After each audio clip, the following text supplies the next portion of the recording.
دوسرا مطلب کچھ مفسرین نے یہ بھی کہا کہ اس آیت میں اشارہ ہے کہ جو لوگ عمل پر پابندی نہیں کرتے، عمل پر پابندی نہیں کرتے، رمضان آیا، بہت عبادتیں کی، بہت تلاوت کی، بہت دعا کی، نیک بن گئے تھے، رمضان ختم ہوا، دوبارہ مسجد کو سلام کر دیا، یعنی عمل سے دور ہو گئے، مسجد سے دور ہو گئے، نمازوں سے دور ہو گئے، تلاوت سے دور ہو گئے۔ تو جو لوگ اعمال پر پابندی نہیں کرتے، کبھی کیا کبھی چھوڑ دیا، ثابت قدم نہیں رہتے، تو ان لوگوں کی مثال ہے کہ وہ لوگ اپنی عمارت کو اپنے ہاتھ سے توڑ دیتے ہیں۔ رمضان میں اچھی خاصی عمل کی بلڈنگ کھڑی کی، رمضان میں عمل کی اچھی خاصی بلڈنگ بنائی، اور رمضان کے بعد گناہ کر کے وہ بلڈنگ گرا دی۔ گناہ کرتے ہیں تو سارے اعمال ضائع ہوتے کہ نہیں ہوتے؟ گناہ کرنے کی وجہ سے عمل ضائع ہو جاتے ہیں۔ تو رمضان میں اچھی خاصی بلڈنگ بنائی، ذکر کی، تلاوت کی، دعا کی، نمازوں کی، روزوں کی، بہترین بلڈنگ تیار کی اپنے ہاتھ سے، اور رمضان کے بعد پھر گناہوں میں لگ گئے اور وہ بلڈنگ کو خود اپنے ہاتھ سے ہی گرا دیا۔ اس عورت کی جیسی مثال ہو گئی کہ نہیں ہوگی؟ یہ عورت دن بھر اپنے ہاتھ سے کپڑا بنتی ہے، سوت کاٹتی ہے اور اس سے کپڑا تیار کرتی ہے، اور شام ہونے کے بعد، کیونکہ وہ عورت پاگل ہے، وہ پاگل ہونے کی وجہ سے ایک ایک دھاگا الگ الگ کر کے رکھ دیتی ہے۔ اپنا کام اپنے ہاتھ سے خراب کرنا، یہ ان لوگوں کی مثال ہے۔ اس لیے اللہ کے رسول صلی اللہ علیہ وسلم کو اور اللہ رب العزت کو وہ عمل پسند ہے جو انسان پابندی سے کرے، ثابت قدمی سے کرے۔ دین پر چلنا ویسے بھی ثابت قدمی بہت مشکل کام ہے، کوئی آسان نہیں ہے۔ اللہ کے رسول صلی اللہ علیہ وسلم نے فرمایا المتمسک بسنتی عند فساد عند اختلاف امتی کالقابض علی الجمر او کما قال علیہ الصلوۃ والسلام، میری سنت کو مضبوطی سے پکڑنا جب میری امت میں اختلاف ہو جائے، یہ ایسا ہے جیسے انگارے کو پکڑنا۔ سنتوں پر مضبوطی کے ساتھ چلنا، متمسک کہتے ہیں مضبوط پابندی کے ساتھ سنت پر چلنا، زندگی بھر ہمیشہ سنت کے مطابق زندگی گزارنا، یہ اتنا مشکل ہے جیسے انگارے کو ہاتھ میں پکڑنا۔ انگارے کو ہاتھ میں پکڑ کر ہم زیادہ دیر رکھ سکتے ہیں؟ اگر کوئی بہادری بھی دکھائے انعام وغیرہ جیتنے کے لیے تو بڑی مشکل سے آدھا منٹ 1 منٹ ہاتھ میں رکھے گا، بعد میں کوئی 1-2 گھنٹے 1-2 دن ہاتھ میں رکھ سکتا ہے انگارہ؟ ایسے ہی سنتوں پر جمے رہنا اتنا مشکل ہے، لیکن اس پر فائدے کتنے ہیں، ثواب کتنا ہے، اس پر انعامات کتنے ہیں۔ اسی طرح دوسرے حدیث میں فرمایا کہ لوگوں پر ایک زمانہ ایسا آئے گا، یأتی علی الناس زمان، لوگوں پر ایک زمانہ ایسا آئے گا کہ دین پر جمنا اتنا مشکل ہو جائے گا جیسے انگارے کو ہاتھ میں پکڑنا۔ ایک زمانہ ایسا آئے گا کہ اس زمانے میں دین پر صبر کرنا، دین پر ثابت قدم رہنا ایسا ہو جائے گا جیسے انگارے کو ہاتھ میں پکڑنا۔ اس لیے دین وہ مقبول ہے، دین اللہ رب العزت وہ چاہتے ہیں، عمل وہ چاہتے ہیں جس پر کیا ہو، پابندی ہو، جس پر ثابت قدمی ہو، جماع ہو، پابندی سے ہمیشہ جو عمل کیا جائے وہ قبول ہوتا ہے، اس کے اثرات نظر آتے ہیں، اس پر ثواب ملتا ہے۔ ورنہ چھوڑ پکڑ یہ اللہ رب العزت کو پسند نہیں، ایسے عمل پر ثواب نہیں ملتا، اور ایسے عمل کرنے والے ایسے جیسے خود اپنے ہاتھ سے بلڈنگ بنا کر گرا دے رہے۔ تو اب دین پر جمنے کے لیے، ثابت قدمی کے لیے، عمل پر پابندی کے لیے کیا کرنا چاہیے؟ کچھ اسباب، اس کے کچھ ذرائع، بات آ ہی گئی ہے تو سن لیں تاکہ ہمیں جماؤ نصیب ہو جائے، کیونکہ آج کا زمانہ تو پھسلنے کا زمانہ ہے، آج کا زمانہ تو پھسلنے کا زمانہ ہے۔ آج ہم تفسیر میں ہیں، کل بازار میں نظر آتے ہیں، آج ہم اچھے کام میں ہیں، کل برے کام میں نظر آتے ہیں، آج اچھے لوگوں کے ساتھ ہیں، کل برے لوگوں کے ساتھ شامل ہو جاتے ہیں۔ تو آج تو پھسلنے کا زمانہ ہے، کب انسان پھسل جائے گا، کب دین سے دور ہٹ جائے گا، کب گمراہ ہو جائے گا، کب برے عمل کا شکار ہو جائے گا، نہیں بتایا جا سکتا۔ اس لیے دین پر جمنا یہ سب سے اہم چیز ہے، ثابت قدمی کے ساتھ، پابندی کے ساتھ پوری زندگی عمل پر جمے رہنا۔ اس کے لیے کیا کرنا پڑے گا؟ سب سے پہلا سبب ہے، اس کے لیے سب سے پہلا ذریعہ دین پر ثابت قدمی اور جمنے کے لیے دعا کا اہتمام کرنا۔ کا اہتمام کرنا؟ دعا کا۔ جیسے سب سے پہلے تو ہم نماز میں جو سورہ فاتحہ ہے، سورہ فاتحہ ہر رکعت میں پڑھی جاتی ہے، ہر رکعت میں پڑھنا ہے، تو اس میں جو دعا سکھائی گئی ہے اہدنا الصراط المستقیم، اے اللہ ہمیں سیدھا راستہ دکھا۔ اب سیدھا راستہ، ہم مسلمان ہیں الحمدللہ، تو مسلمان تو سیدھے راستے پر ہی ہے، مسلمان تو ہدایت پر ہی ہے نا، ہدایت پر ہے جبھی تو مسجد میں آ رہے ہیں، جبھی تو نماز پڑھ رہے ہیں، جبھی تو نماز میں اہدنا الصراط المستقیم پڑھ رہے ہیں۔ پھر ہدایت مانگنے کا کیا مطلب ہے کہ اللہ ہمیں ہر رکعت میں پھر مانگنا پڑ رہا ہے؟ یعنی اگر صرف فرض نماز کی رکعتیں گنے تو 17 مرتبہ مانگتے ہیں، اگر نوافل وغیرہ شامل کریں تو کتنی مرتبہ ہو جاتا ہے؟ اتنی مرتبہ روزانہ ہم ہدایت مانگ رہے ہیں، حالانکہ ہدایت پر ہیں، مسلمان ہیں الحمدللہ، پھر اتنی مرتبہ ہدایت کا کیا مطلب؟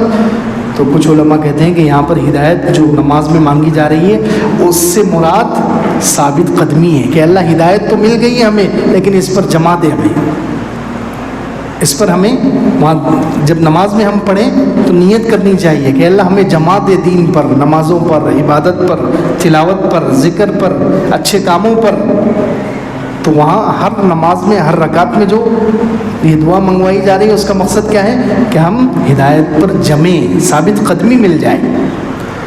اسی طرح قرآن میں جو دعا ہے ربنا لا تزغ قلوبنا بعد اذ ہدیتنا وہب لنا من لدنک رحمہ انک انت الوہاب، یہ بھی ایک ثابت قدمی کی دعا ہے۔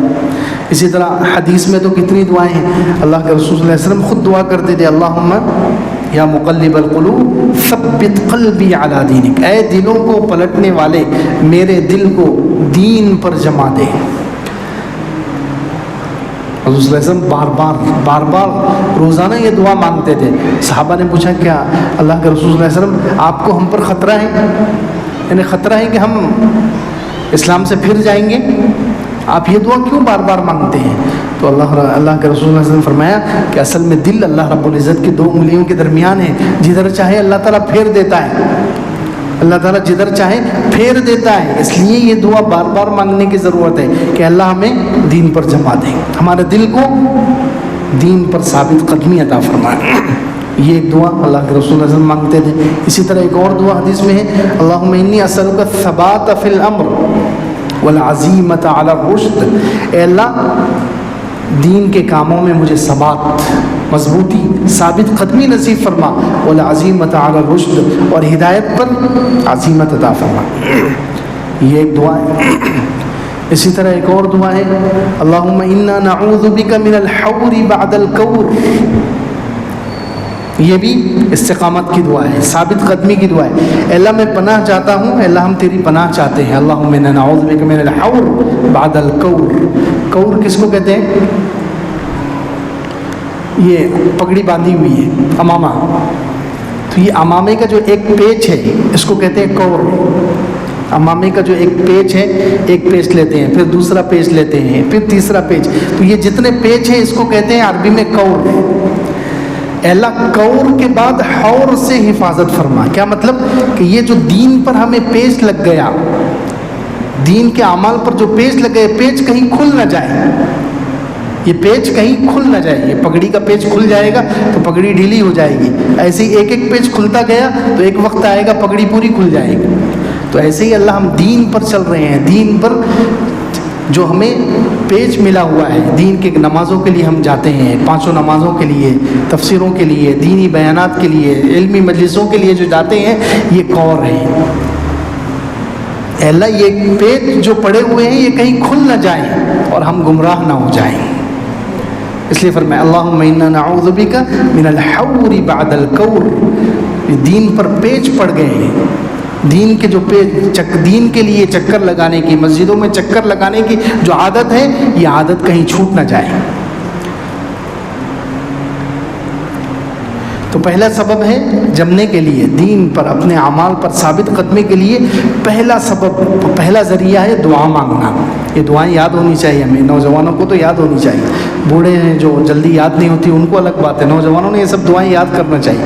اتنی دعائیں بتاتا ہوں، مجھے آج تک کوئی الا ماشاء اللہ کچھ لوگ آتے ہیں جو پوچھتے ہیں سال میں 1 مرتبہ کہ وہ دعا کون سی ہے، باقی سب لوگ سن کر چلے جاتے ہیں، ایک کان سے سنتے ہیں دوسرے کان سے سن کر نکال دیتے ہیں، جیسے پتھروں کو سنا رہے ہیں یا درختوں کو سنا رہے ہیں۔ ایسا حال ہو گیا، کوئی پوچھتا ہی نہیں بعد میں آ کر کہ دعا کیا بتائے تھے.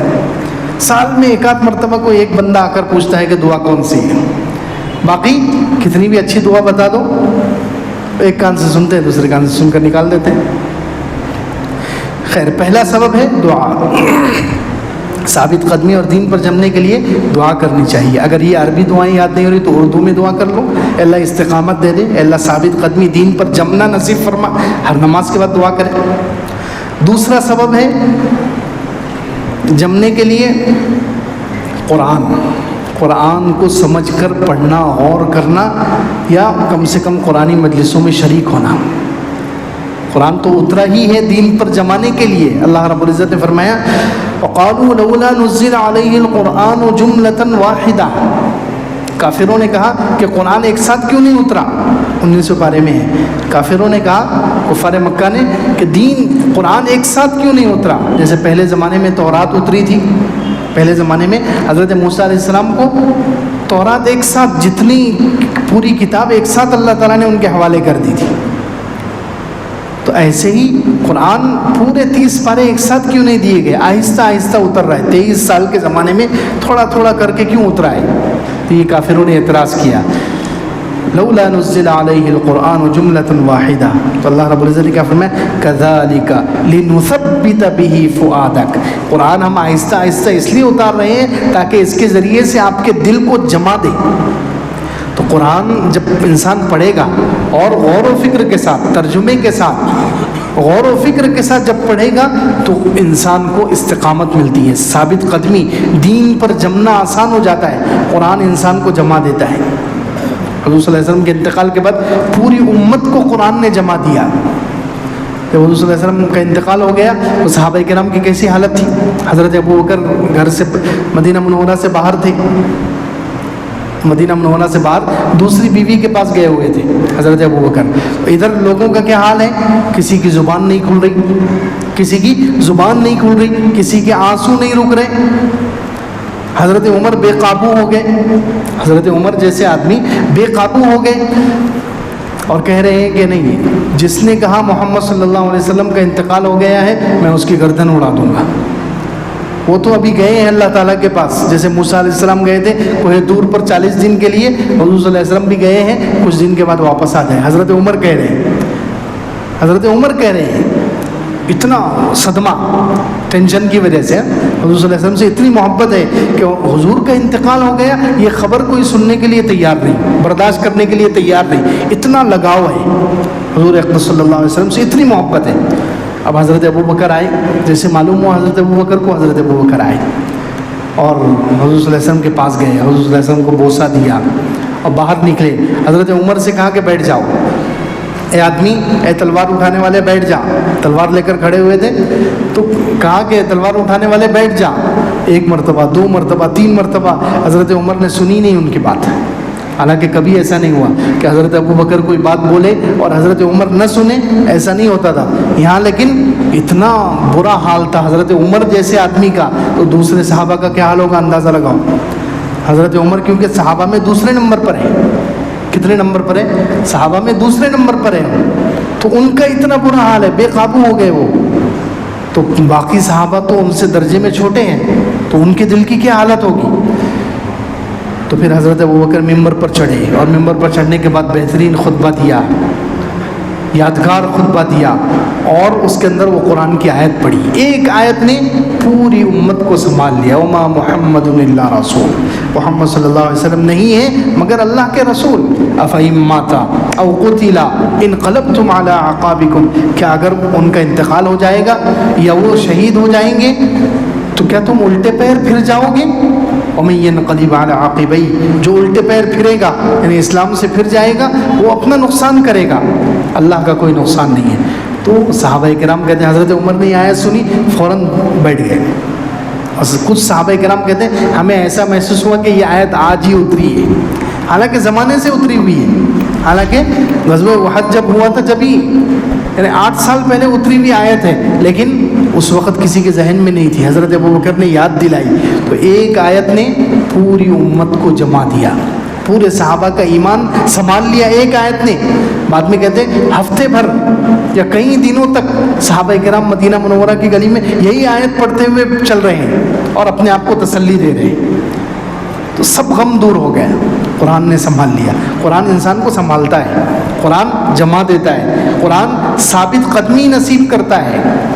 حضور صلی اللہ علیہ وسلم پر کچھ دن کے لیے وحی بند ہو گئی,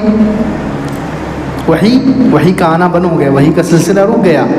تو مشرکین نے تانا دیا کہ اس کو تو اس کے رب نے چھوڑ دیا, نعوذ باللہ. حضور صلی اللہ علیہ وسلم کے بارے میں مشرکین نے کہا کہ اس کو تو اس کے رب نے چھوڑ دیا ہے. تو اللہ رب العزت نے والضحیٰ اتاری. کتنی پیاری صورت ہے, والضحیٰ واللیل اذا سجا ما ودعک ربک وما قلی. قسم ہے اشراق کے وقت کی, واللیل رات کی جب وہ چھا جائے, واللیل اذا سجا ما ودعک ربک وما قلی. اللہ رب العزت نے, آپ کے رب نے آپ کو نہیں چھوڑا ہے, آپ کا رب آپ سے جدا نہیں ہوا. وَلَسَوْفَ يُعْطِيكَ رَبُّكَ فَتَرْضَىٰ. آپ کا رب آپ کو اتنا دے گا کہ آپ خوش ہو جائیں گے. اللہ اکبر. اب اندازہ لگائیے حضور صلی اللہ علیہ وسلم کے دل کو کتنا خوشی ہوئی ہوگی. لوگ تانا دے رہے ہیں کہ آپ کے رب نے آپ کو چھوڑ دیا, اور اللہ تعالیٰ اوپر سے قرآن اتار کر کہہ رہے ہیں کہ آپ کے رب نے آپ کو نہیں چھوڑا. تسلی ملی کہ نہیں ملی؟ کتنا دل میں اطمینان ہوا ہوگا اور کیسی ثابت قدمی نصیب ہوئی ہوگی. تو جب انسان غم میں, ٹینشن میں قرآن کو پڑھے, آج کے زمانے میں ہمارے اوپر اگر کوئی ٹینشن ہے, بڑی سے بڑی تکلیف ہے, بڑے سے بڑا مصیبت کا پہاڑ ہے, اور ہم قرآن کو سمجھ کر پڑھے, کوئی نہ کوئی ایسی آیت مل جائے گی اس سے ہمیں تسلی ہو جائے گی.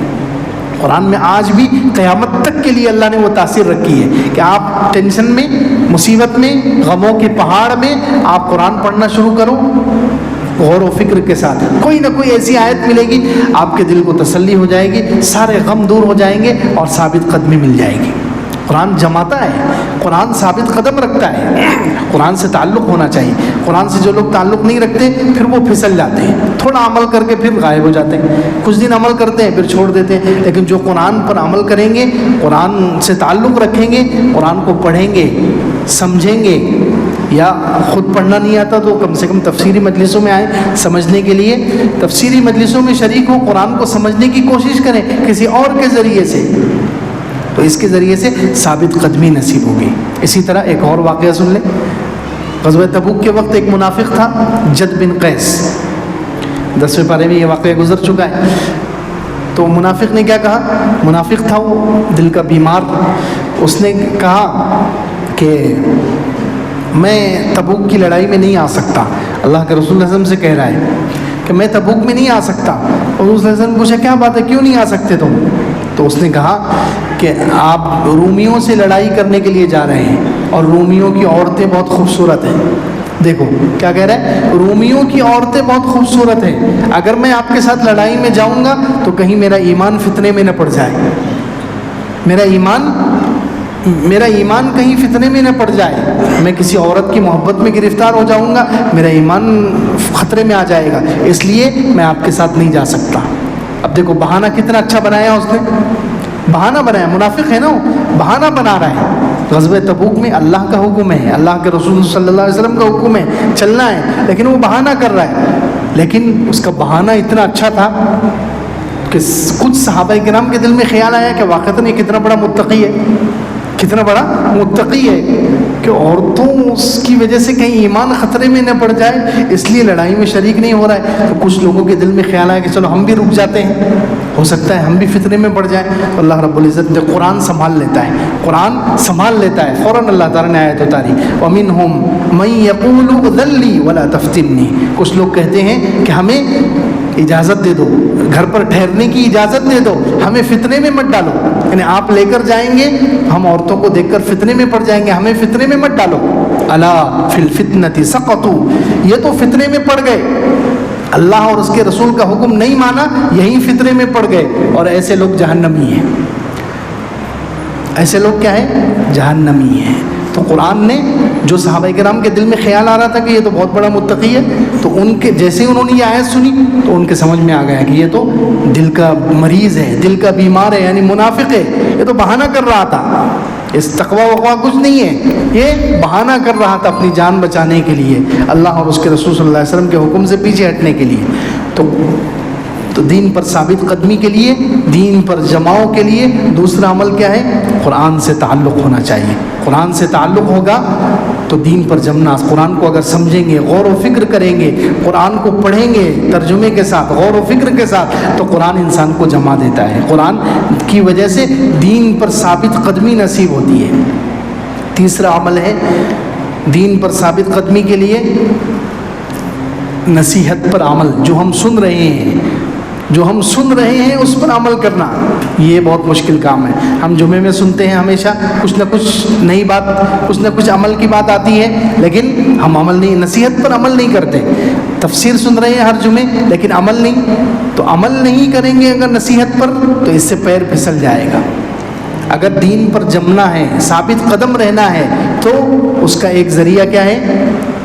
نصیحت پر عمل۔ اور یہ قرآن میں 5ویں پارے میں وَلَوْ أَنَّهُمْ فَعَلُوا مَا يُوعَظُونَ بِهِ لَكَانَ خَيْرًا لَهُمْ وَأَشَدَّ تَثْبِيتًا وَإِذًا لَّآتَيْنَاهُمْ مِن لَّدُنَّا أَجْرًا عَظِيمًا وَلَهَدَيْنَاهُمْ صِرَاطًا مُّسْتَقِيمًا، کہ اگر یہ لوگ وَلَوْ أَنَّهُمْ فَعَلُوا، وہ کرتے جو ان کو نصیحت کی جاتی ہے، جو نصیحت ان کو کی جاتی ہے، اگر یہ اس پر عمل کرتے تو یہ ان کے لیے بہتر ہوتا، وَأَشَدَّ تَثْبِيتًا، اور ان کو جمانے میں یہ زیادہ اچھا ہوتا۔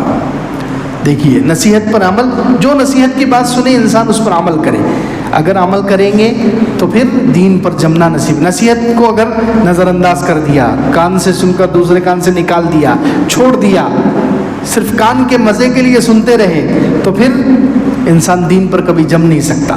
دین پر جمنا ہے، ثابت قدم رہنا ہے، عمل میں پابندی لانا ہے، تو نصیحت پر عمل، جو نصیحت سنے، جو اچھی بات نصیحت کی بات سنے اس پر عمل کرنا چاہیے۔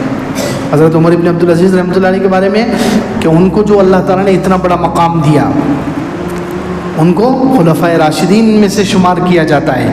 چاروں جو خلفاء ہیں، حضرت ابوبکر، حضرت عمر، حضرت عثمان، حضرت علی اور 5ویں حضرت حسن رضی اللہ عنہم اجمعین، ان 5 کے بعد 6 نمبر پر ان کی خلافت، ان کی حکومت کے زمانے کو ان 5 کے بعد سب سے بڑا اونچا مقام دیا جاتا ہے۔ 6 نمبر پر پوری امت میں اتنا بڑا مقام ان کو کس وجہ سے ملا؟ ان کی حکومت کو اتنا بڑا مقام کیوں دیا گیا؟ تو علماء کہتے ہیں ان کے اندر سب سے اہم بات یہ تھی کہ وہ جو نصیحت سنتے تھے اس پر عمل کرتے تھے۔ جو نصیحت سنتے تھے، امام ابو نعیم رحمۃ اللہ علیہ بہت بڑے عالم گزرے ہیں، انہوں نے کتاب لکھی ہے حلیۃ الاولیاء، اس میں انہوں نے لکھا ہے کہ ان کی سب سے خاص بات یہ تھی حضرت عمر ابن عبدالعزیز رحمۃ اللہ علیہ کی، اس کی وجہ سے ان کو اتنا بڑا مقام ملا ہے کہ 5 بڑے صحابہ کے بعد ان کو گنا جاتا ہے خلافت میں، حکومت کے اعتبار سے۔ تو اتنا بڑا مقام کیوں ملا ہے؟ نصیحت پر عمل کی وجہ سے۔ جو نصیحت سنتے تھے اس پر عمل کرتے تھے۔ تو ہمیں بھی اگر دین پر ثابت قدمی چاہیے تو جو نصیحت سنے فوراً عمل کرنے کی عادت ہونی چاہیے۔ نصیحت پر اگر عمل کی عادت ہوگی تو دین پر ثابت قدمی نصیب ہوگی، ورنہ پیر پھسل جائیں گے۔ اس کے علاوہ اور بھی 2-3 اسباب ہیں، وہ انشاءاللہ آئندہ ہفتے بیان کریں۔